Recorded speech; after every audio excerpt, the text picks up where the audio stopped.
po ang relihiyon mo? Katoliko. Nagsisimba ka po ba linggo-linggo o paminsan-minsan lang? Kaming pamilya, bira kami nagsimba ng linggo. But, nagsimba kami tuwing anticipated mass, Saturday.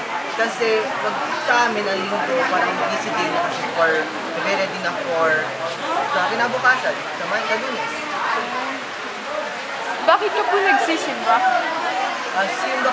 Simba ako dahil gusto ko mag-focus sa Diyos, pagnilay-nilay, makahingi ng tulong. Gaano po ba kahalaga para sa iyong relihiyon?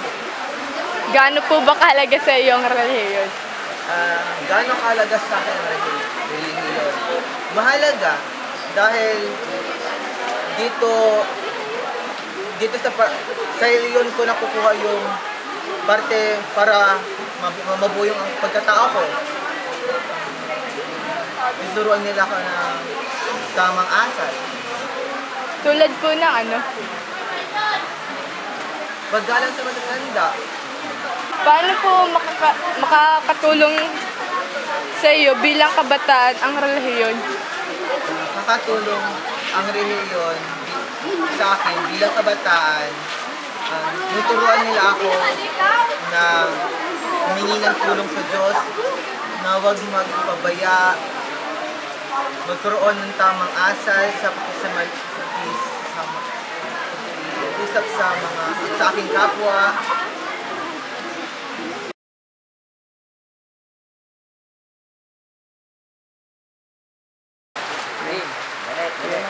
Kuya, ano po ang relihiyon mo?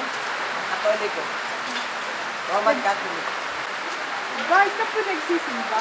Siyempre, kailangan ito. Kailangan isimba para makapakita ko yung relihiyon ko.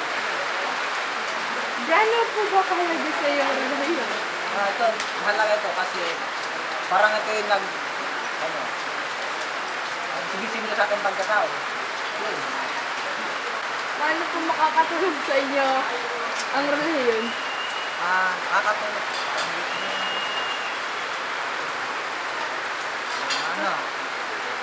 Nakakatulong ito sa pamamagitan ng pagtuturo ng mga magandang bagay. Tulad po na ano yung mga gandang bagay. Pagtuturo wala sa salita ng Diyos. Tulad nun.